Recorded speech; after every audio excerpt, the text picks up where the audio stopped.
El licenciado Armando González Arroyo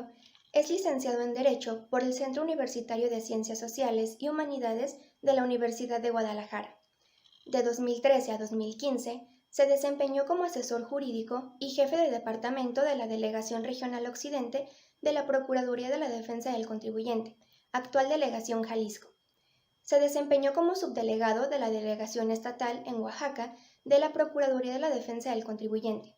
En febrero de 2020, fue designado como delegado estatal de la Procuraduría de la Defensa del Contribuyente en Oaxaca. Ha participado en diversas conferencias como expositor de varios temas de índole fiscal, en foros y eventos a nivel nacional impartidos a cámaras, asociaciones, grupos de contribuyentes organizados, dependencias gubernamentales en el ámbito federal, estatal y municipal, así como con diversas universidades, entre otros. Actualmente, es delegado estatal en Colima de la Procuraduría de la Defensa del Contribuyente. No se pierdan la conferencia virtual intitulada Principales aspectos fiscales en materia de subcontratación, impartida por el licenciado Armando González Arroyo, misma que se transmitirá por nuestras redes sociales, Facebook, Facultad de Derecho Oficial, y nuestro canal de YouTube, Facultad de Derecho UCOL.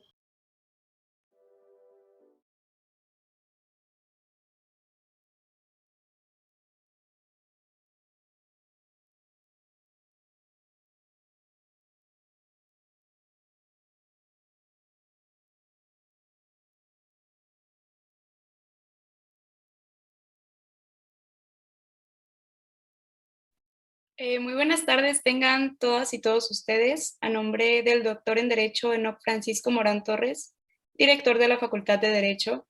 les damos la bienvenida a esta conferencia virtual intitulada Principales aspectos fiscales de la subcontratación, parte 2, misma que se lleva a cabo en el marco del Seminario Permanente de Procuración y Administración de Justicia. Cabe señalar que esta conferencia se transmite a través de nuestras redes sociales, Facebook Facultad de Derecho Oficial y canal de YouTube Facultad de Derecho UCOL, por lo que les invitamos a suscribirse a nuestro canal y estar atentos y atentas a los eventos académicos que realizamos. A continuación, me permitiré leer una breve semblanza curricular de nuestro ponente del día de hoy, el licenciado Armando González Arroyo.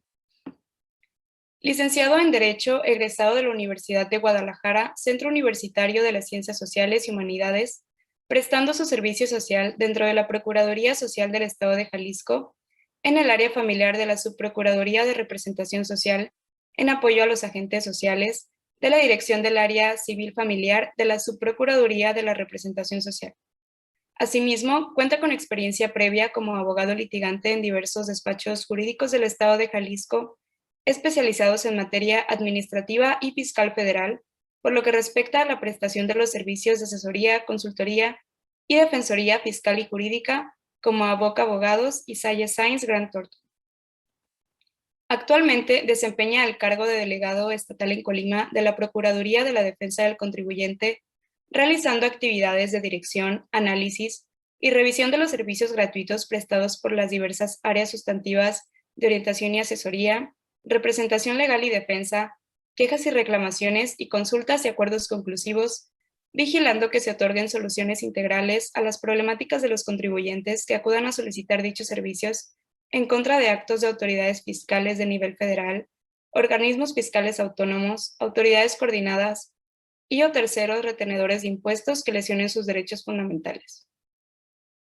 Asimismo, ha participado en diversas conferencias como expositor en temas de índole fiscal, dentro de las cuales destacan los derechos de los contribuyentes frente a la Reforma Fiscal 2020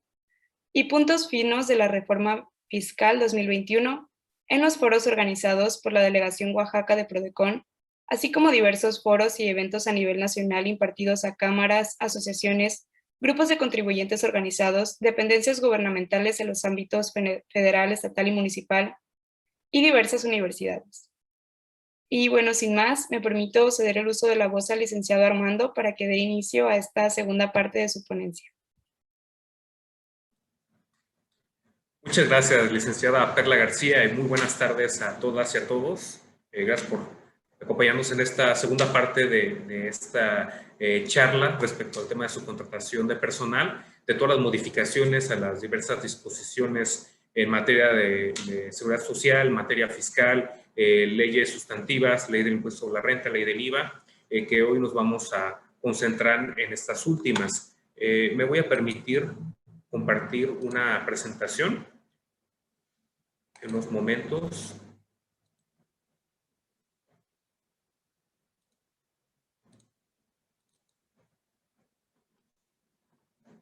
Me parece que ya se está visualizando, ¿verdad?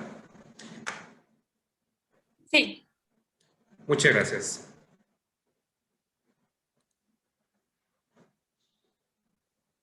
Pues agradezco también a la Dirección de Estudios Jurídicos de la Universidad de Colima por este espacio y sobre todo también al doctor Enoc Francisco Morales por pues invitarme también a compartir toda esta información atinente de que ocupa y preocupa en materia fiscal y que, bueno, también como antesala, en la reunión de hace una semana vimos los principales aspectos y definiciones de Ley Federal del Trabajo, de la Ley de Seguridad Social y Ley del Infonavit respecto a las principales modificaciones y que vale la pena inclusive retomar en esta charla, a grosso modo, comentando que las reformas, teniendo al acuerdo publicado en el Diario Oficial de la Federación del 23 de abril del 2021, fue respecto de todos estos dispositivos que advertimos en esta lámina, fueron 8 leyes, desde Ley Federal del Trabajo, Ley de Seguridad Social, Ley del Infonavit, que vimos en la primera charla, y que ahora nos vamos a concentrar en el tema de Código Fiscal de la Federación, Ley de Renta, Ley de IVA, Ley Federal de los Trabajadores del Servicio del Estado y la reglamentaria de la fracción 13 bis del artículo B del artículo 123 del Código de la Constitución Política de los Estados Unidos Mexicanos. Retomando también el recuadro que observamos en la presentación anterior, pues son en total las 33 dispositivos, artículos, entre los que fueron derogados, reformados, adicionados, y nos vamos a concentrar en estas últimas 5 legislaciones. Y para ello es importante remontar los conceptos que inclusive se vieron nutridos con el decreto que se publicó hace una semana, también en el DOF, el 24 de mayo, respecto de los principales elementos de la subcontratación de personal, que como vimos en la charla anterior, el artículo 12 de la Ley Federal del Trabajo ya la prohibió a nivel nacional. Y la subcontratación de personal la volvemos a definir ya con los nuevos elementos del acuerdo que emitió la Secretaría del Trabajo y Previsión Social hace una semana, y la definimos de esta manera. Es cuando una persona física o moral, denominada contratista, proporciona o pone a disposición trabajadores propios en beneficio de otra, conocida como contratante. Es importante puntualizar estas dos figuras, el contratista y el contratante. Contratista, quien proporciona el servicio, en este caso lo vamos a ver más adelante, será pues, atendiendo a los servicios especializados y ejecución de obra especializada, que sí están permitidos por la legislación, que sí es legal la prestación, inclusive se le pueden dar efectos fiscales, como lo vamos a ver más adelante. El contratista es quien ofrece el servicio y el contratante es quien lo solicita, quien lo requiere, quien es el beneficiario también de los mismos o de la ejecución de la obra. Y deben existir justamente 4 elementos que los vemos en los recuadros, la parte inferior de la lámina. Uno de ellos es evidentemente la persona que cuenta con trabajadores propios, llámese contratista. Justamente también otro elemento son esos trabajadores propios del contratista. El tercer elemento es la persona que se beneficia de los trabajadores, que es el contratante, que es justamente quien requiere, quien contrata estos servicios. Y finalmente que el contratista proporcione o ponga a disposición sus trabajadores. Y estos son los 4 elementos. Esta última parte, pues atendiendo justamente al elemento que nos aportó el decreto publicado hace una semana en el DOF. Ahora bien, vamos a conceptualizar los servicios especializados o ejecución de obra especializada, atendiendo a los nuevos elementos que nos proporciona también este acuerdo, así como los que ya vimos la semana pasada, conforme a la Ley Federal del Trabajo y la Ley de Seguridad Social. Vamos a definir los servicios especializados o ejecución de obra especializada como aquellas que reúnen elementos o factores distintivos de la actividad que desempeña el contratista y que forman parte del objeto social de este último. que aportan un valor agregado al beneficiario y al no ser la actividad su objeto social de este ni de su actividad económica preponderante, en cuyo caso se requiere contar con esos elementos. Esto significa que los servicios especializados de ejecución de obra especializada deben ser diametralmente diversos a la actividad preponderante del contratista o a su objeto social. Y los elementos que también vamos a advertir en este tipo de servicios es que pues, se cuenta con trabajadores dependientes del contratista, que como ya lo vimos en la anterior lámina, que es quien propiamente ofrece estos servicios especializados o ejecución de obra especializada. Además, el contratista deberá proporcionar o poner a disposición de estos trabajadores que se encuentren bajo su dependencia a favor del beneficiario o el contratante. Además, el contratista deberá contar con el registro público ante la Secretaría del Trabajo y Previsión Social, lo cual de facto ya lo puede realizar justamente pues, a partir de las reglas de carácter general que se publicaron hace una semana en el acuerdo porque se van a conocer estas disposiciones por parte de la Secretaría del Trabajo y Previsión Social. Otro elemento es que deberá formalizarse mediante un contrato escrito señalando el objeto de los servicios que se van a prestar o en su caso las obras que se van a ejecutar, así como el número aproximado de los trabajadores, que como comentamos en la charla de la semana pasada, es prudente a efectos de cumplir con todos los requisitos de la Ley Federal del Trabajo. También en su caso, si va a haber una diferencia entre los trabajadores que van a prestar este servicio por parte del contratista, que se agregue o se adicione a través de la figura del adendum el número aproximado de trabajadores del contrato. Otro de los elementos es que para acreditar el carácter especializado se deberá contar con información relacionada a capacitaciones, certificaciones, permisos o licencias que regulan la actividad, el equipamiento, la tecnología, activos, maquinaria, nivel de riesgo, rango salarial, promedio y experiencia. Que todos estos elementos también los podemos advertir del decreto publicado hace una semana, que justamente pone esta nueva concepción, o sea, ya especifica qué se debe entender por especializado, porque hay que recordar que la FL de Trabajo sí se autoriza o sí considera como outsourcing o insourcing legal este tipo de servicios especializados de ejecución de obra especializada, pero la pregunta era, ¿qué los hace especializados? Es justamente lo que define el decreto, que es advertir que cuentan con estas capacitaciones, certificaciones, permisos, conocimiento previo que les da ese calificativo de especializado. También otro elemento que deben contar estos servicios especializados sobre ejecución de obras es que deberán ser de carácter excepcional. Eso significa que no podemos, por esos servicios no necesariamente tienen que ser digamos, parte de la actividad consuetudinaria del contratante, porque pues podrá considerarse que también forman parte de su objeto social o su actividad preponderante. O sea, debe ser carácter excepcional y carácter especializado. Otro elemento adicional es que se podrán considerar como tales si se realizan con trabajadores del contratista en las instalaciones del beneficiario, que también este elemento, que a lo mejor también lo podemos en su momento advertir en la legislación que ya quedó sin efectos, lo agregó también el decreto que se publicó hace una semana en el TOF. Y pues todos esos elementos los podemos advertir y podemos con ello diferenciar los servicios especializados o ejecución de obra especializada respecto de la subcontratación de personal, que ya está prohibida. Y además, también es importante agregar o conceptualizar lo que debemos considerar como servicios independientes, porque es muy importante definir los servicios independientes y separarlos de la ejecución de obras especializadas o servicios especializados. ¿Por qué? Porque los servicios especializados en ejecución de obras, al existir estos trabajadores que bueno, pues prestan servicios, trabajadores que son subordinados o propios del contratista y que se pueden en un momento dado poner a disposición del contratante por realizar actividades en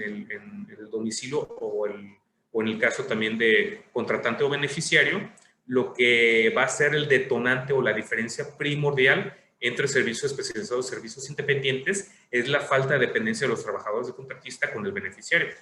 Y aquí advertimos la concepción de servicios independientes como aquellas actividades que una persona física o moral se obliga a realizar en favor de otra, ya sea por sí misma o por conducto de sus trabajadores, la cual requiere estos dos elementos esenciales que vemos en estos dos círculos, que se esquematizan en esta lámina. Uno de ellos es la realización de las actividades propias del servicio ofrecido por el contratista, propiamente. Otra es el que cuente con elementos adicionales al capital humano, tales como materiales y herramientas de trabajo, sin que del recurso humano se desprenda una dependencia al contratante. Esta es la palabra primordial, la dependencia. O sea, no se va... y bueno, un ejemplo también para poder definir a lo mejor o separar un concepto de otro, por ejemplo, un servicio independiente, podemos hablar de una empresa que se dedica a los deportes, a venta de artículos deportivos, y que, pues bueno, solicita, a lo mejor va a dictaminar sus estados financieros y solicita los servicios independientes de alguna firma o algún despacho para que realice todo ese dictamen, que si bien esta firma puede contar con sus contadores o su personal propio, al final de cuentas no dependen o no se pone a disposición del contratante. Esa es la diferencia primordial y lo que podemos también separar de la definición de servicios especializados. Por ejemplo, en el tema de servicios especializados, como comentamos también en la plática anterior, podrá tratarse de alguna empresa, a lo mejor esa misma empresa que se dedica a compra-venta de artículos deportivos, que a lo mejor solicita los servicios especializados de, a lo mejor de limpieza en las sucursales, donde oferta o donde venden estos productos. Esos servicios especializados se consideran como tales, justamente, y nos regresamos a la lámina anterior, por todos estos 5 elementos que se conjugan y sobre todo porque sí existe una dependencia o se pone personal, por ejemplo, lo vemos en este último requisito, como tales si se realizan con trabajadores del contratista en las instalaciones del beneficiario. Y si se pone de alguna manera, pues este personal, pues bueno, existe cierta dependencia. O sea, no, propiamente los servicios sí se realizan en el domicilio, sí se realizan también con personal que es propio del contratista, sin embargo, sí se puede de alguna manera poner a disposición. Esta es la diferencia diametral y la que advertimos también de este decreto que se publicó la semana pasada y que ya se analiza y se resume de todos los artículos que vimos en la semana pasada atinentes a las modificaciones a la Ley Federal del Trabajo. Y con estos conceptos ahora nos adentramos a las reformas al Código Fiscal de la Federación. Uno de ellos, y bueno, buscando también la exposición de motivos por los cuales se realizaron todas estas modificaciones, es la búsqueda de inhibir la configuración de empresas que facturan operaciones simuladas a través de supuestas prestaciones de servicios, los temas de esquemas legales de subcontratación de personal que eran pues esquemas agresivos donde existían proveedores de trabajadores para llevar a cabo el objeto social o actividad económica del contribuyente contratante, y con ello existía una afectación a los derechos laborales porque no se reconocía a lo mejor la antigüedad, porque el salario base de cotización era irreal, era un salario a lo mejor por el que se estaba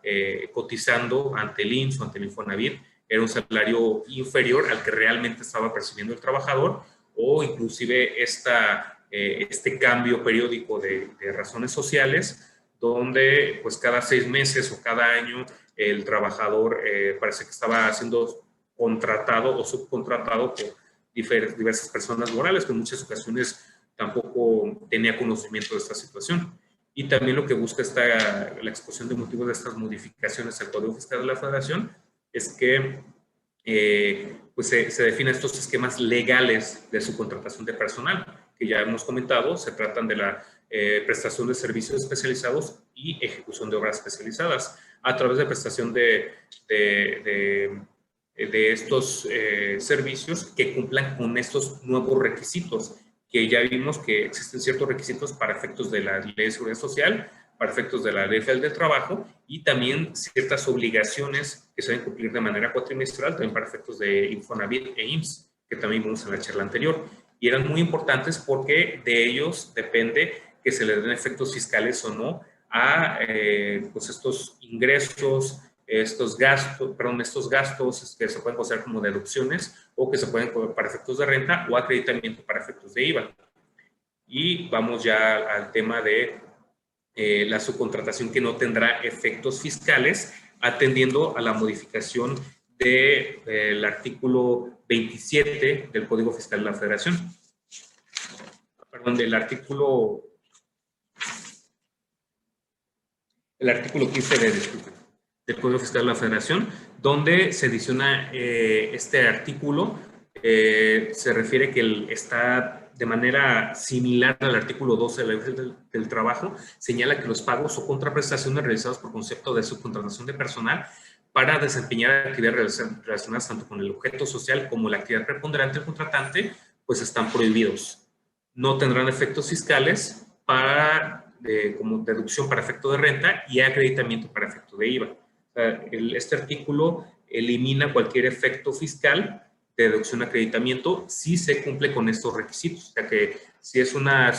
subcontratación de personal que tenga relación directa con el objeto social o la actividad económica preponderante del contratante, donde se pone a disposición del contratista, del contratante, personal propio que tenga estas dos características. El elemento principal por el cual se considera que o podemos definir la subcontratación de personal, como ya lo vimos también en la charla anterior, es el tema de que realicen actividades que sean objeto o estén incluidas en el objeto social o que sean la actividad preponderante del contribuyente, por el cual percibe la mayor cantidad de sus ingresos. Tampoco se van a dar efectos fiscales cuando los trabajadores hayan laborado para el contratante y hubiesen sido transferidos al contratista mediante cualquier figura jurídica. Esto se define, bueno, son la primera fracción del artículo 15D, donde se adiciona a la negativa o al, mejor dicho, a la prohibición del artículo 12 de la Ley Federal del Trabajo, estas restricciones. También previendo pues varias situaciones de simulación de operaciones o de estrategias fiscales agresivas, donde pues se puede advertir que existe esta simulación cuando esos trabajadores anteriormente ya habían laborado para el contratista y por cualquier figura jurídica estos migran sin a lo mejor sin ninguna explicación a lo mejor legal o evidente, migran a una tercera persona que al final de cuentas presta los servicios de subcontratación de personal. Esta restricción creo que va muy acorde también con la exposición de motivos de las modificaciones del Código Fiscal de la Federación, que es lo que se busca es justamente evitar este tipo de actividades, este tipo de estrategias agresivas que tengan a lo mejor algún efecto de elusión fiscal. También define en su fracción segunda del artículo 15D que estamos analizando la prohibición o el que no se dé efectos fiscales para, tratándose de acreditamiento o deducción, acreditamiento para IVA o deducción para efectos de renta, cuando los trabajadores que provea o ponga a disposición del contratista abarquen las actividades preponderantes del contratante. Esto probablemente, pues bueno, a lo mejor podría considerarse que a lo mejor está de más porque el artículo 12 de la Ley Federal del Trabajo ya de entrada hace esa prohibición de que, pues bueno, no deben abarcar las actividades preponderantes. Sin embargo, el artículo 15, pues bueno, lo adiciona de manera armónica con el artículo 12 de la Ley Federal del Trabajo. Sin embargo, y también de manera armónica, hay subcontratación que sí tendrá efectos fiscales. Y pues como ya lo vimos también en la anterior charla, y bueno, que se define en el tercer párrafo del artículo 15D, es para reducción de acreditamiento, los pagos de contraprestaciones por subcontratación de servicios especializados o la ejecución de obras especializadas que no formen parte del objeto social ni de la actividad económica preponderante de la beneficiaria de los mismos. Esto también, y es muy importante verlo también de manera armónica con lo que vimos en la anterior lámina, el hecho de que aparentemente se trata de una subcontratación de servicios especializados o ejecución de obra especializada, no en todos los casos se podrá considerar como que tengan efectos fiscales, porque pues, subsisten estas restricciones de la fracción primera y segunda que vimos en la lámina anterior, que ahorita estamos regresando para mayor referencia, de que, pues bueno, que no hayan laborado previamente para el contratante. Bueno, pues, con eso se podría advertir o se podría considerar que existe esta simulación porque pues, anteriormente eran los trabajadores y posteriormente migraron a un tercero o a un tercero que al final de cuentas también va a proporcionar esos mismos trabajadores para realizar las obras, perdón, la actividad preponderante del contratante. Es importante tomar esas consideraciones y, por supuesto, que si se cumple con todos estos requisitos, sí existirá la posibilidad de que se deduzcan estos gastos o se acrediten para efectos de renta. En resumen, que produzcan efectos fiscales. Y hay unas condicionantes, siempre que el contratista pues cuente con el registro del artículo 15 de la Ley Federal del Trabajo, que pues bueno, ya las reglas generales para adquirir este registro, desde la solicitud, la inscripción, pues bueno, ya se publicaron la semana pasada y el contratista ya puede cumplir con todos estos requisitos. Ya vimos también en la semana pasada que pues puede presentar esta solicitud vía electrónica, inclusive, y a través del portal que habilitó para tal efecto la Secretaría del Trabajo y Previsión Social, cumpliendo con todos los requisitos que ahí se señalan en el decreto en el acuerdo. Y también, pues bueno, recordar que tiene una vigencia de 3 años y también en caso de que la Secretaría del Trabajo y Previsión Social, que es quien otorga este registro y que lo inscribe en el padrón público una vez obtenido, a los contratistas que cumplen con todos los requisitos, si no da respuesta en término de 20 días y después de esos 20 días el contratista presenta un escrito solicitando que dé una respuesta en un término adicional de 3 días al vencimiento de los 20, pues y la Secretaría de Trabajo y Previsión Social persiste con esta negativa, pues entenderá que para todos los efectos legales ya cuenta con el registro. Es importante hacer esa mención porque inclusive esta afirmativa ficta es un elemento necesario para que se considere que estos servicios, estas erogaciones, esta ejecución de obras especializadas, pues en dado caso, para efectos del contratante, puedan producir efectos fiscales. Y también es importante que se cumpla con los requisitos de la ley del ISR y los requisitos de la ley del IVA, que vamos a ver más adelante. Requisitos de deducibilidad y requisitos de acreditamiento, respectivamente. También, respecto a los servicios u obras complementarios o compartidos, lo que conocemos como insourcing legal, también está permitido que se presenten entre empresas de un mismo grupo empresarial, considerando como especializados siempre y cuando no formen parte del objeto social de actividad preponderante económica. Como ya lo hemos comentado también de la misma manera, el elemento prácticamente distintivo de la subcontratación, outsourcing legal e insourcing legal del ilegal, pues es que no tengan esta relación directa con el objeto social o actividad preponderante.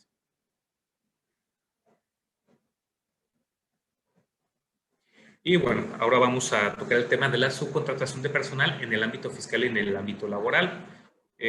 Una recapitulación un poco también de lo que vimos la semana pasada, es que esta reforma prohíbe en términos generales el uso de la figura de subcontratación de personal previsto actualmente en la Ley Federal del Trabajo, pero tanto esta ley como el Código Fiscal plantean los casos de excepción y solo será en los casos de subcontratación de servicios especializados o ejecución de obras especializadas donde se puede considerar que existe una prestación de servicios de manera legal, de manera permitida y por tanto también que cumplan con los requisitos de acreditamiento o deducción y que produzcan sus efectos fiscales. Es también importante comentar que, entre otras adiciones al Código Fiscal de la Federación, además de esta restricción y de la deducibilidad y acreditamiento de pues, todas las erogaciones atinentes a su contratación de personal, es la adición de la figura de la responsabilidad solidaria en el artículo 26 del Código Fiscal de la Federación, de manera concreta en la fracción 16, ya que, pues bueno, en caso de que pues bueno, todas las contribuciones que se hubieran generado a cargo de los trabajadores con los que se presta el servicio, pues existirá una responsabilidad solidaria por lo que respecta a la deducción de acreditamiento, contravención señalaron los artículos 28, fracciones, en este caso 33 de la ley de renta y tercer párrafo de la ley del IVA del impuesto de valor agregado.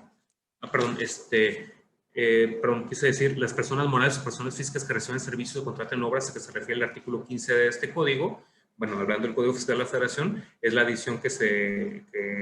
agrega en la fracción 16, por las contribuciones que se hubieran causado a cargo de los trabajadores con los que se presta el servicio. O sea, la responsabilidad solidaria abarcará todas las contribuciones que se causen a cargo de los trabajadores con los que se prestó el servicio, hablando justamente del tema de retenciones de sueldos y salarios, de retención de ISR, pues existe esta responsabilidad solidaria del contratista, bueno, el contratante respecto a las obligaciones contraídas por el contratista. Por eso también es importante puntualizarlo porque pues es una obligación adicional que tendrá también que verificar el contratante previo a solicitar los servicios especializados o ejecución de obra especializada del contratista, que esté al corriente de estas obligaciones, porque en caso contrario, y si esas obligaciones al momento de que solicita los servicios no se cumplieron a fidelidad, pues bueno, existirá esta responsabilidad solidaria que ya se prevé en la adicionada fracción 16 del artículo 26 del Código Fiscal de la Federación. Y también hay una adición de las infracciones y agravantes en caso de incumplimiento de pues, estas restricciones de deducciones y de acreditamientos. Las infracciones, pues bueno, previene que cuando el contratista no cumpla con la obligación de entregar a un contratante la información y documentación de los CFDIs de pagos de los trabajadores, recibos bancarios de pagos, de retenciones de ISR, obligaciones de IMSS e Infonavit, pues bueno, él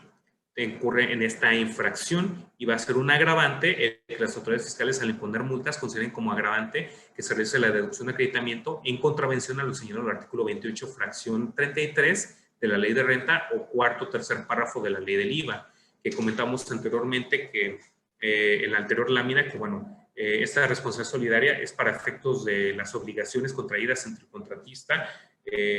respecto a sus trabajadores para efectos de renta. Sin embargo, por otra parte, también, además de esta consecuencia jurídica, está la consecuencia de estas infracciones y agravantes en caso de que el contratante le dé efectos fiscales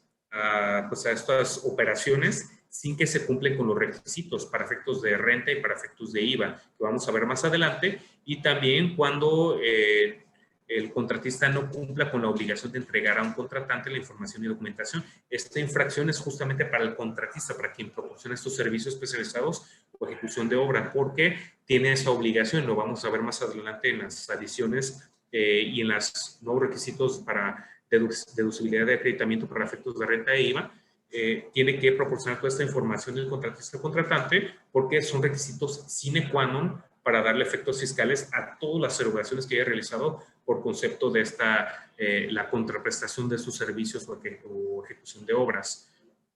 Y pues bueno, también justamente el agravante es que pues existe una deducción o acreditamiento prácticamente de los que se consideran actualmente como prohibidos, en contravención a lo que disponen los artículos 28, fracción 33 de la Ley de Renta y cuarto tercer párrafo de la Ley del IVA, que vamos a ver más adelante, que son también los artículos que se adicionaron con estas reformas que previenen pues los elementos o los requisitos indispensables para que produzcan efectos fiscales estas erogaciones.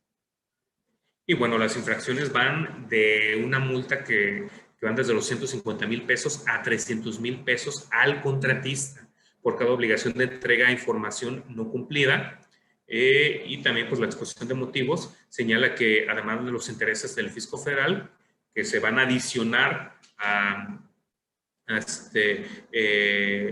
como una agravante o una situación por la cual se agregan estas infracciones, se tutela el derecho de los trabajadores y el interés público. De ahí que las infracciones sean tan cuantiosas. O sea, todos estos elementos los consideró el legislador para imponer este tipo de sanciones que sí son definitivamente son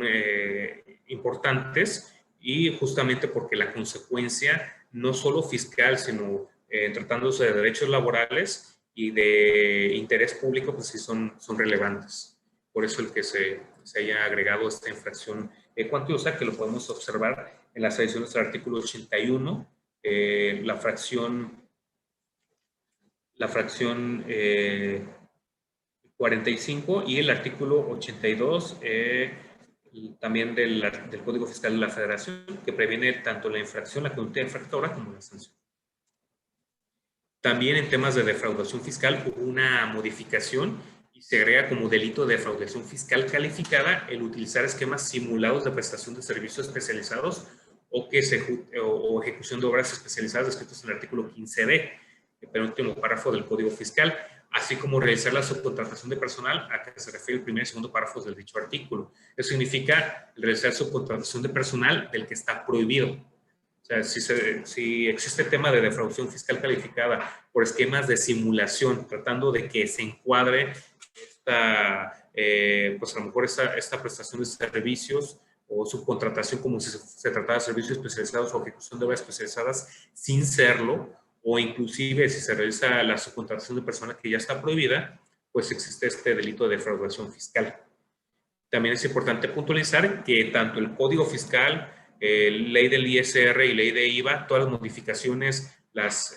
artículos adicionados, derogados, inician su vigencia en términos del artículo primero transitorio del decreto publicado en el DOF el 23 de abril del 2021 a partir del 1 de agosto del 2021. Significa que todas estas disposiciones todavía no se encuentran vigentes, van a entrar en vigencia hasta el 1 de agosto. Sin embargo, es importante conocerlas y sobre todo, pues bueno, me parece que el legislador previó este tiempo prudente al 1 de agosto por todos los artículos transitorios que analizamos también en la anterior exposición, la semana pasada, el tiempo que concede a los contratistas, primero para realizar, en su caso, se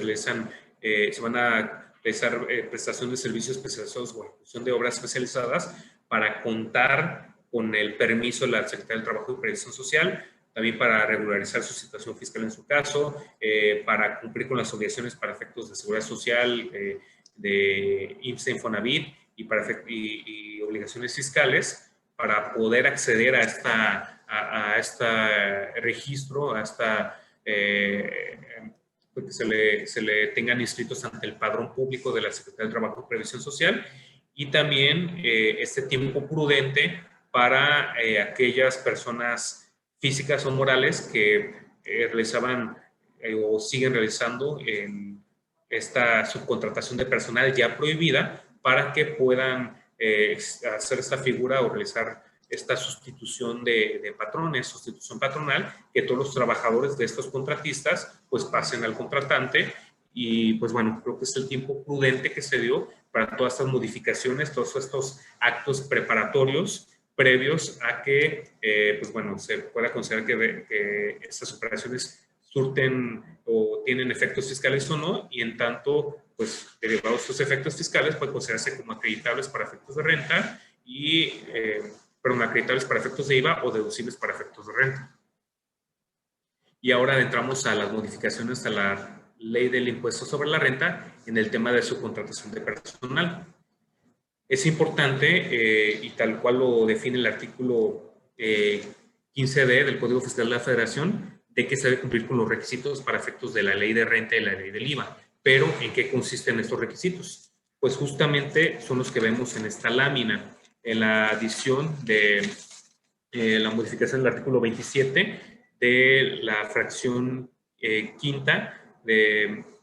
tercer párrafo de la fracción quinta previene todos estos requisitos adicionales que se deben cumplir para efectos de considerar deducible los servicios especializados o la ejecución de obras especializadas. Y esos requisitos consisten, el primero, en verificar que el contratista tenga o cuente con el registro ante la Secretaría del Trabajo y Previsión Social.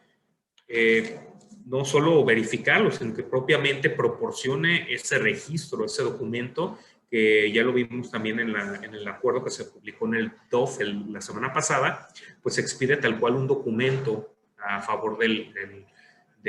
contratista, justamente una impresión digital, un documento digital para que pueda proporcionarse al contratante y que cumpla con este requisito, que pueda pues también de antemano considerar o advertir que si está inscrito, que la Secretaría de Trabajo y Previsión Social avaló que cumple con todos los requisitos para estar inscrito ante este padrón público, en tanto se realice la publicación de este padrón y todos los terceros conozcan a aquellos contratistas que están dados de alta en el mismo. Pues bueno, es uno de los requisitos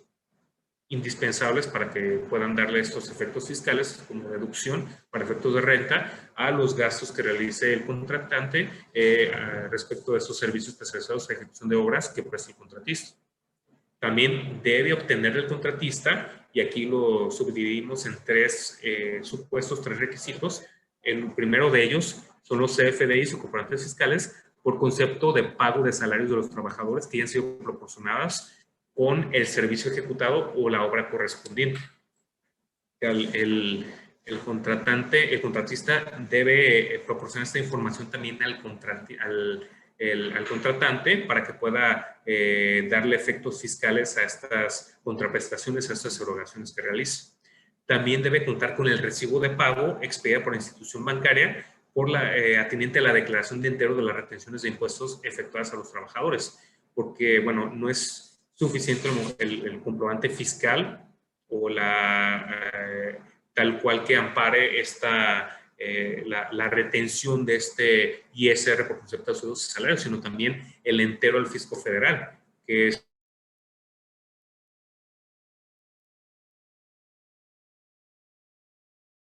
en su momento se genere por el pago o la declaración que presente el contratista, justamente donde entere estas retenciones de ISR, esos pagos mensuales de ISR por concepto de retención de sueldos y salarios.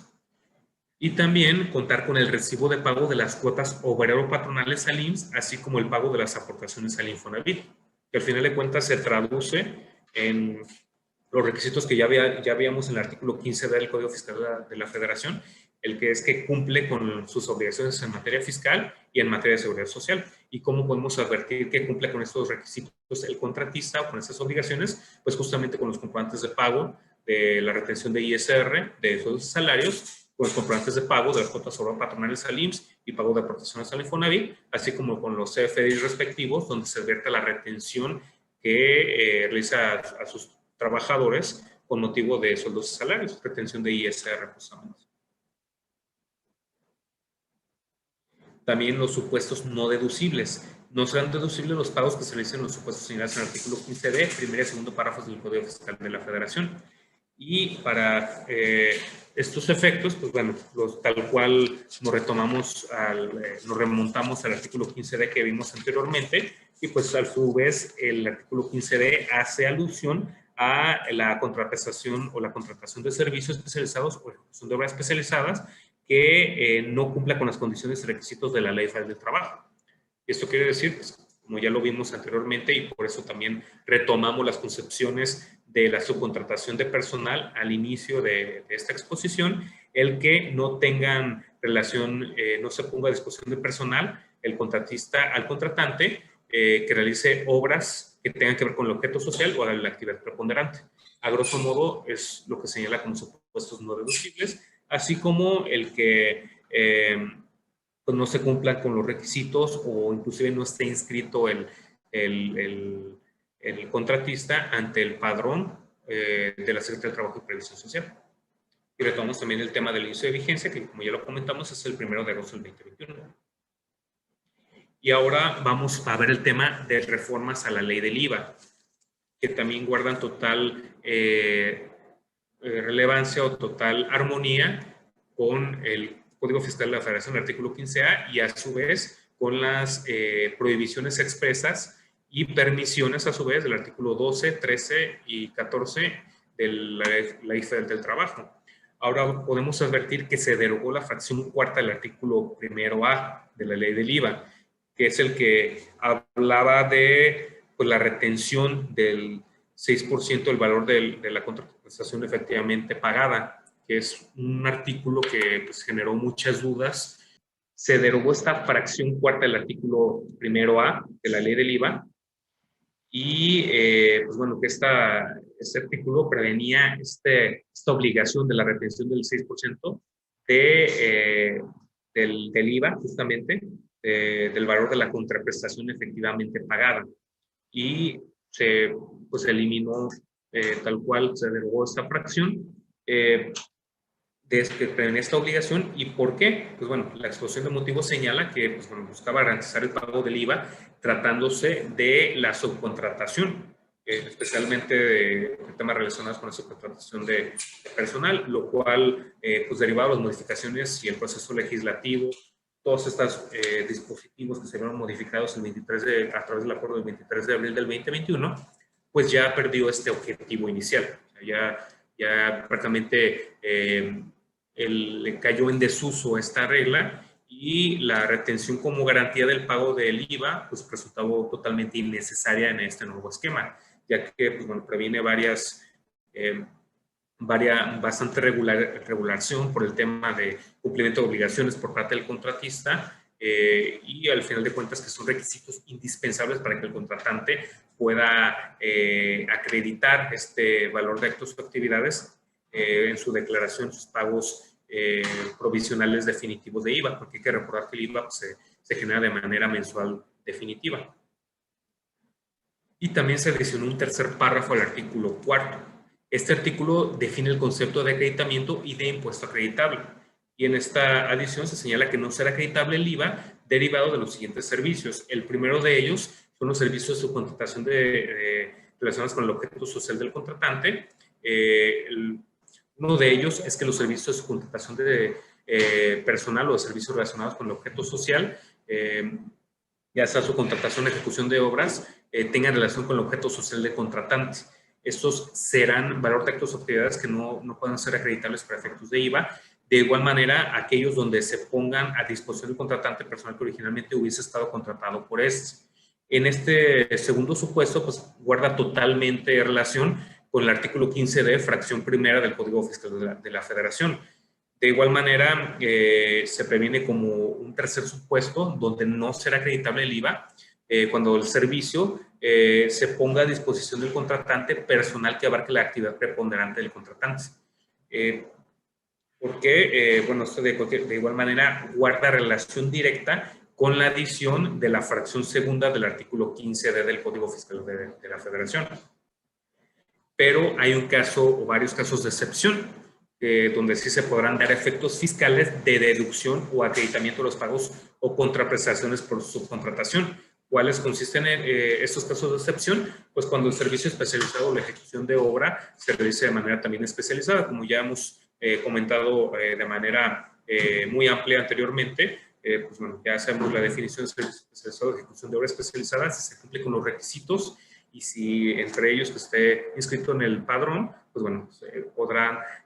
acreditar o deducir en dado caso. También que no formen parte del objeto social ni la actividad preponderante, que ya también se definió en el artículo 12 de la Ley Federal del Trabajo, y de manera similar recoge este concepto el artículo 15D del Código Fiscal de la Federación, que hace relación directa a la restricción y a la permisión que prevé el artículo 12 y 13 y 14 de la Ley Federal del Trabajo. Y el tercer supuesto de excepción es que el contratista cuente con el registro a que se refiere el artículo 15 de la Ley Federal del Trabajo y demás requisitos que establece la Ley de Renta y la Ley del IVA. Ley de Renta que ya vimos hace unos momentos, y ahora vamos a ver los requisitos de la Ley del IVA, y es la adición de un segundo párrafo a la fracción segunda del artículo 5. Y en este artículo 5 se habla que para que sea acreditable el IVA, tratándose de subcontratación de servicios, el contratante deberá de verificar cuando se efectúe el pago que el contratista pues, cuente con este registro que se refiere al artículo 15 de la Ley Federal del Trabajo, que ya vimos las reglas que se publicaron la semana pasada, el acuerdo donde se señalan estas reglas generales para obtener este registro, y también obtener del contratista copia de la declaración de IVA y del acuse del recibo del pago correspondiente al periodo en que el contratante efectuó el pago de la contraprestación y del impuesto al valor agregado que le fue trasladado. Es para ver esta simetría de que no puedo acreditar algo que todavía no trasladó en su momento el contratista. Para buscar que el impuesto se hubiera enterado correctamente y por tanto que se le dé este efecto de acreditamiento en tratándose del IVA. Hablando, por supuesto, desde la perspectiva del contratante. También el contratista estará obligado a proporcionar al contratante, justamente para hacer efectivo este acreditamiento, la documentación mencionada, pues lo que tiene que ver con el cumplimiento de sus obligaciones en materia fiscal, inclusive también el cumplimiento de las obligaciones relativas con el pago del impuesto al valor agregado, el traslado del impuesto, mejor dicho, a más tardar el último día del mes siguiente a aquel en que el contratante haya efectuado el pago. si el contratante pues no recaba esa documentación o en su caso no le proporciona el contratista esa información, que cabe señalar, como lo vimos también para efectos del Código Fiscal de la Federación, la omisión del contratista en proporcionar esta información pues está también ya sancionada. Bueno, el tema ahora del regresamos un poco a la adición del segundo párrafo de la fracción segunda del artículo 5º, habla pues de cuándo va a ser acreditable el IVA, tratándose de su contratación de servicios. Y cuando se dice o efectúe el pago, que el contratista cuente con el registro que se refiere al artículo 15, como ya hemos comentado, y también la copia de la declaración de IVA y del pago correspondiente al periodo de que trate en el que el contratante efectúe este pago, justamente para ver el tema del traslado y para que el contratante pueda a su vez acreditar este IVA. También hay que comentar que el contratista está obligado a proporcionar esta información a más tardar al último día del mes siguiente a aquel en que el contratante haya efectuado el pago. Por ejemplo, si la contraprestación se realizó en febrero, el contratista tiene hasta el último día de marzo, el 31 de marzo, para proporcionar esta información al contratante. Caso contrario, pues se podrá ser acreedor a las sanciones que ya comentamos hace unos momentos para efectos del Código Fiscal de la Federación, porque ya es una conducta sancionable el que no proporcione el contratista al contratante esa información, estando obligado a proporcionarlo, y es justamente hasta el último día del mes siguiente. También hay que comentar que el contratante, en caso de que no recabe la documentación o bien el contratista no se la proporcione, debe presentar una declaración complementaria en la cual disminuya los montos que hubiera acreditado por dicho concepto. Bueno, eso sería cuanto. Ahora el tema de la reforma a la ley reglamentaria de la fracción, perdón, de las causaciones transitorias, solo para retomar el tema de IVA, solo comentar que, pues bueno, lo que ya se había mencionado también anteriormente, también para efectos de IVA y renta, de igual manera que el Código Fiscal de la Federación entra en vigor el 1 de agosto del 2021, y es a esta fecha donde, pues bueno, ya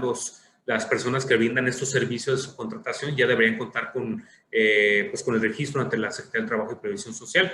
a que se refiere el artículo 15 de la Ley Federal del Trabajo, y que inclusive pues ya la semana pasada ya se publicó en el DOF pues las reglas generales para obtenerlo. Y en cuanto a las reformas a la Ley Federal de los Trabajadores al Servicio del Estado, pues bueno, son prácticamente solo un artículo que se adiciona, el 10 bis, donde pues tiene totalmente congruencia con lo previsto en el artículo 15 de la Ley Federal del Trabajo y con las demás disposiciones. Pues es justamente buscar que tengan esta misma sintonía en cuanto a la prohibición de la subcontratación de personal en beneficio de dependencias e instituciones del artículo 1. También se permitirá la subcontratación de servicios especializados o ejecución de obras especializadas siempre que el contratista esté registrado conforme al artículo 15 de la Ley Federal del Trabajo, y que las dependencias, este mismo tema ocurre también para las dependencias de los poderes de la Unión. O sea, prácticamente es una modificación que guarda total congruencia con el artículo 12, 13, 14 y 15 de la Ley Federal del Trabajo que ya analizamos la semana pasada. Ahora, en cuanto a la reforma a la Ley General, Ley Reglamentaria de la fracción 13 bis del apartado B del artículo 123 de la Constitución Federal, pues bueno, se adicionó también un artículo 2 bis, donde de igual manera existe una provisión de la subcontratación de personal en beneficio de las dependencias e instituciones del artículo 1. También se permitirá la subcontratación de servicios especializados o ejecución de obra especializada. De igual manera, soy y solo si el contratista esté registrado de conformidad con el artículo 15 de la Ley Federal del Trabajo. Y también esto aplica para instituciones que presten el servicio público, tratándose de Banca del Crédito, Banca de México y Patronat del Ahorro Nacional. Hay que comentar que estas modificaciones de la ley reglamentaria es justamente para estas instituciones de crédito, instituciones financieras, y la adición del artículo 10 bis pues se aplica para las dependencias de los poderes de la Unión, prácticamente para cualquier dependencia de cualquier servidor público. También el tema de la subcontratación está prohibido, aplica las mismas reglas, o sea, no solo de contratación, subcontratación entre particulares, entre contribuyentes, sino también para efectos de las dependencias que están adscritas o son parte del Congreso de la Unión o de la Administración Pública Federal. Sin embargo, también es importante mencionar qué mecanismos de protección van a tener los contribuyentes atendiendo a todas estas modificaciones, lo que ya verificamos la semana pasada, el tema de la cancelación, que también vimos con la publicación del acuerdo del 24 de mayo, la cancelación, perdón, de la solicitud del registro ante la Secretaría del Trabajo y Previsión Social. ¿Cuáles son los mecanismos que tendrán a su alcance? Pues bueno, están los mecanismos también de algunas dependencias protectoras de derechos fundamentales, como la Profedet, en materia fiscal, Prodecon, por supuesto, y pues también en cuanto a medios de defensa, pues están bueno, también está al alcance de si es relación trabajador-patrón, Junta Federal de Conciliación y Arbitraje y las juntas federales, atendiendo al ámbito de competencia, si se trata del 723 CISO AV, y también de servidores públicos está la Profedetce y el Tribunal Federal de Conciliación y Arbitraje. De igual manera, existe la justicia clásica y la justicia alternativa que se complementan pues en favor de los contribuyentes en cualquier problemática. Tanto, bueno, la justicia clásica, por supuesto, el tema de los medios de defensa ordinarios, los tribunales que están, pues bueno, se encuentran, cuentan con competencia material para dilatar estos tipos de controversias. La justicia alternativa a través de la Procuraduría de la Defensa del Contribuyente, inclusive el tema también de su momento de acuerdos conclusivos, si es que se llega dentro del procedimiento de fiscalización a advertir este tipo de efectos fiscales que la autoridad quiere considerar que no se le deben dar ciertos efectos a ciertas operaciones que no cumplen con estos requisitos. También los actos o resoluciones de autoridades fiscales federales como SAT, IMSS e Infonavit, que son las autoridades que están involucradas con todas estas modificaciones. Pues bueno, está la justicia tradicional a través de la sede administrativa, el recurso administrativo de revocación del artículo 294 de la Ley de Seguridad Social, el recurso de inconformidad del artículo 52 de la Ley de la Infonavit. En sede jurisdiccional, pues el juicio contencioso administrativo ante el Tribunal Federal de Justicia Administrativa, que prevé el artículo 2 de la Ley Federal de Procedimiento Contencioso Administrativo, el artículo 3 de su ley orgánica. En sede judicial, pues también el amparo indirecto o directo ante el Poder Judicial Federal. Y, pues, por supuesto, la justicia tradicional también previene la revisión administrativa del artículo 36 del Código Fiscal de la Federación y la aclaración administrativa, que previene estas reglas de la resolución miscelánea fiscal de este año, la regla 2.11.2. Y, por supuesto, también Prodecon pues cuenta con todos sus servicios sustantivos como asesor, como consultor, abogado, patrono, conciliador y en la figura de amicus curia o el amigo de la corte en temas también de interpretación jurídica o alguna consulta especializada respecto a una situación concreta, de una interpretación también de alguna disposición atendiendo el caso particular del contribuyente. Y pues sería cuánto, pues son los datos de contacto de Prodecon, la delegación Colima. Estamos en Avenida Miguel de la Madrid Hurtado, número 690, Interior B, planta alta, fraccionamiento Valle Dorado, en Colima, Colima. Nuestros teléfonos 5512-059,000, extensión 5100, o la alada sin costo. Nuestros correos institucionales, delegacioncolima@prodecon.gov.mx y oficialía.colima@prodecon.gov.mx. Recordando que nuestro horario de atención es de 9 de la mañana a 5 de la tarde. Y pues también a través de nuestras redes sociales, Facebook, Twitter, Instagram y YouTube. También en YouTube vamos a tener próximamente un webinar a nivel nacional atinente a casos prácticos justamente de este tema de subcontratación de personal y pues prácticamente también definiendo todos estos conceptos que ya también analizamos en estas dos charlas de capacitación. Y bueno, sin más preámbulo, pues verificaremos y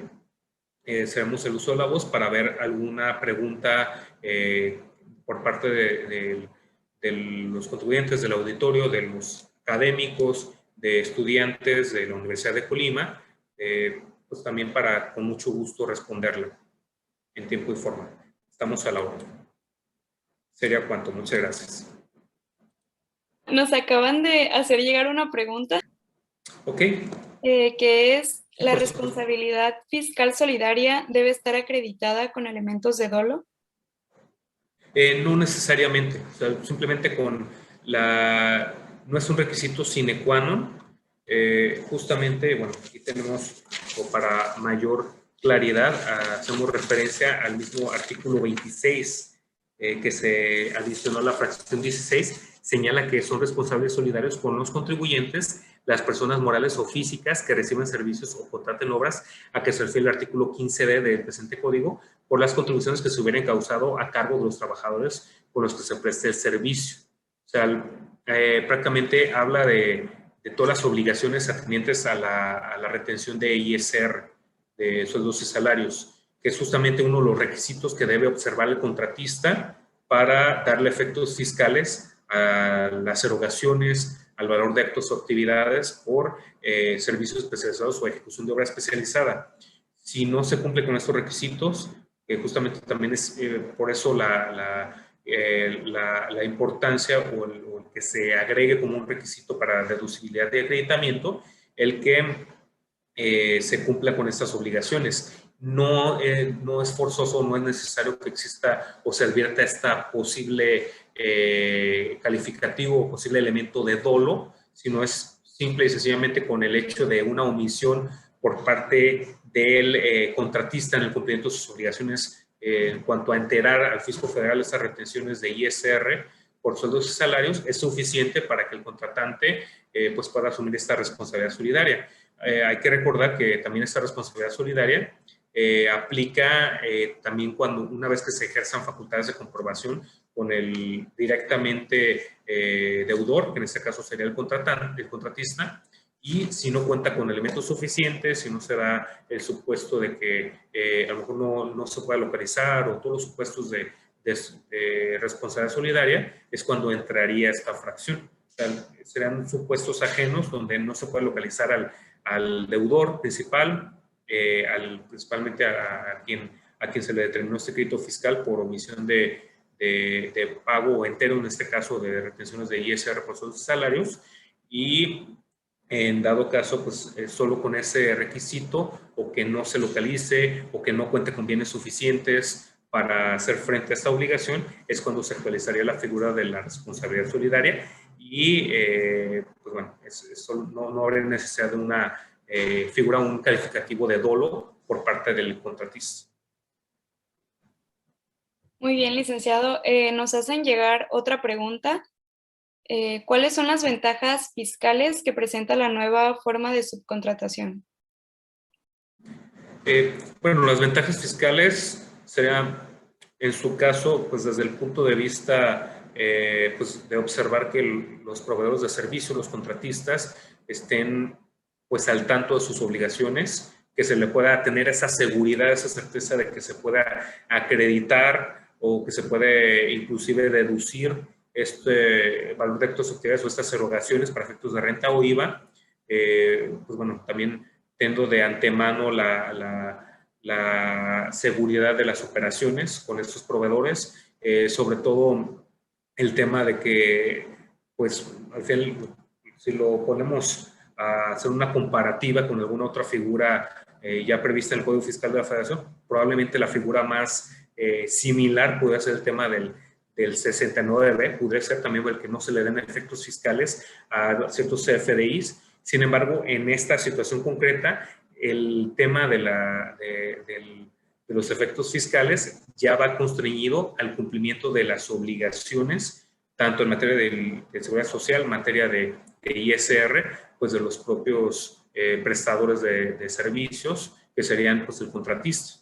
O sea, también la seguridad que tendrían era que es el personal que se les está prestando es personal especializado, atendiendo al acuerdo que se publicó hace una semana de todas estas características que adicionaron a esos conceptos de que debe contar con capacitación, con infraestructura, el contratista debe ser también justificar esta prestación, ese carácter especializado y esporádico del servicio prestado o de la ejecución de obra, y tener esa seguridad de que pues bueno, esos servicios que están proporcionando sí van a tener efectos fiscales, siempre y cuando se cumplan con estos requisitos, que al fin de cuentas son requisitos que se tienen que cumplir, y en caso de incumplimiento, pues también existe esa amonestación por parte del contratista, que ya lo vimos que son multas muy cuantiosas para el contratista de no cumplir o de no proporcionar esta documentación. Inclusive para efectos de IVA, el que no se pueda realizar el acreditamiento, pues bueno, será casos muy contados, porque también la realidad es que qué contratista no buscaría a lo mejor cumplir con estos requisitos para pues tener a lo mejor mayor cantidad de contratos, mayor cantidad de prestación de servicios o ejecución de obras especializadas. Y creo que al final de cuentas está como muy blindado, por darle un calificativo, este tema de la subcontratación de personal, resguardando el que a lo mejor no se le, en este caso el contratante, no esté siendo a lo mejor partícipe de algún servicio que le preste un contratista, que a lo mejor se trate de una simulación o de una estrategia fiscal agresiva, sino que con toda seguridad y ya advirtiendo de manera previa y cumple con todos los requisitos, que el contratista cumple con sus obligaciones en materia fiscal, en materia de seguridad social, que va a poder hacerlos deducibles estas erogaciones, o en su caso pueda acreditarlo para efectos de IVA. O sea, es más que nada esa seguridad y certeza jurídica que le va a dar el que todas las figuras, todas las herramientas alrededor de la subcontratación de personal, que se transparentarán con estos comprobantes de pago de IVA trasladado, las declaraciones, con los comprobantes del pago de las retenciones de ISR de fondos y salarios, todos estos cumplimientos de obligaciones que se van a transparentar y que se le van a conceder al contratista, al contratante, pues indudablemente le van a dar esa certeza, esa seguridad al contratante, y en dado caso, pues también para salir avante en cualquier posible revisión, o inclusive no ser objeto probablemente de algún procedimiento de fiscalización, al tener a lo mejor una sana situación fiscal, y sobre todo que también el contratista cumple con todos estos requisitos. También una situación importante, y hay que recalcarlo, como lo vimos en la presentación anterior, es que el contratista, debe estar todo el momento, debe cumplir con sus obligaciones fiscales. Si no cumple, al momento que incumpla con estas obligaciones fiscales, también, y es parte de lo que vimos en el acuerdo que se publicó la semana pasada, se le puede cancelar su certificado. O sea, tampoco le es conveniente al contratista incumplir con estas obligaciones, y de alguna manera pues, se le va a dar por esa tranquilidad, esa certeza al contribuyente de que siempre estaría constreñido el contratista del cumplimiento de sus obligaciones, para evitar que por estas consecuencias jurídicas de que no se produzcan efectos fiscales o no produzcan efectos fiscales estas erogaciones. Creo que uno de los principales elementos a rescatar es esa seguridad y certeza jurídica, a mi punto de vista, por supuesto. Muy bien, licenciado. Y la última pregunta es, desde la perspectiva fiscal, ¿existe un catálogo sobre el cual han de considerarse cuáles son aquellas actividades especializadas? De hecho, es una pregunta muy interesante. Justamente también en su momento, de varios foros y en varias también entrevistas de las autoridades en materia laboral, inclusive de las que están involucradas con la reforma, sí se ha cuestionado mucho este tema de que por qué no existe un catálogo, o si existe un catálogo. La realidad es que no existe un catálogo. ¿Y por qué no existe? Por un tema muy sencillo, porque todos los conceptos que analizamos en estas dos presentaciones tienen relación directa con el servicio especializado, calificando como servicio especializado aquel que no tiene relación con el objeto social o la actividad preponderante. ¿Eso qué quiere decir? Que a lo mejor para algunos contratantes puede existir un servicio especializado diametralmente opuesto a otro contratante. Por ejemplo, para un contratante que a lo mejor se dedica, regresando al mismo ejemplo que comentamos hace unos momentos, a la compraventa de artículos deportivos, mejor para él un servicio especializado sería pues el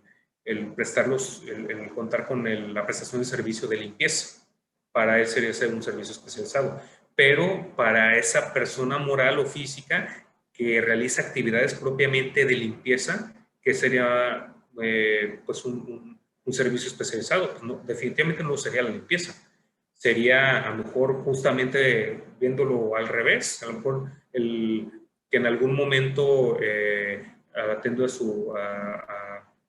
tenga a lo mejor que puede ser para esta empresa a lo mejor el servicio de seguridad, también puede ser un servicio especializado. No podría ser lo que sí es especializado para la empresa que se dedica a la compraventa de productos deportivos, no lo es para la propia empresa que se encarga justamente de prestar servicios especializados de limpieza. En este caso, un servicio especializado sería, pues, a lo mejor por citar un ejemplo, el de seguridad privada, por ejemplo. A lo mejor si esta empresa tiene secadoras, tiene a lo mejor limpiadoras de pisos de esas industriales, o es equipo para limpieza profesional, que sea muy costoso y que amerite cierto resguardo, que una persona esté en las noches vigilando ese tipo de productos, puedan por ahí calificarse de un servicio especializado que no tiene que ver con el objeto o actividad preponderante. De ahí que no pueda existir un listado, porque ese listado no puede aplicarse a todos los contribuyentes. Por eso el que se deba atender a quien no tenga relación alguna con el objeto social o la actividad preponderante de cada contribuyente. Se debe atender la casuística, ya que tal cual un listado podría ser demasiado general y podrá no ser aplicable a todos los contribuyentes. Inclusive podría generar confusión. Por eso es que no ser lo prudente, y si la realidad es que al día de hoy no existe un listado. Se lo advierte o se puede calificar esta prestación de servicio o ejecución de obra como especializada solo por esas características que no tengan relación directa con el objeto social o la actividad preponderante. Muy bien, licenciado. De nuevo, agradecerle por su ponencia sobre los principales aspectos fiscales de la subcontratación, que como lo comentaba es bastante útil y necesario, y también por el material visual que nos presentó, que la verdad permite tener una mejor comprensión del tema. Y bueno, asimismo, a nombre del doctor Enoc Francisco Morán Torres, director de la Facultad de Derecho de la Universidad de Colima, por último, reitero nuestro agradecimiento a las personas que nos visualizaron en las redes sociales Facebook, Facultad de Derecho Oficial, y nuestro canal de YouTube, donde se les recuerda que estará albergada esta conferencia, Facultad de Derecho UCOL. Muchas gracias, licenciada Perla, y gracias nuevamente a la Facultad de Derecho, a la Universidad de Colima, al doctor Enoc por la atenta invitación. Y pues bueno, seguimos a la orden y es un placer compartir este tiempo con ustedes. Muchas gracias y buenas tardes a todas y a todos. Hasta luego.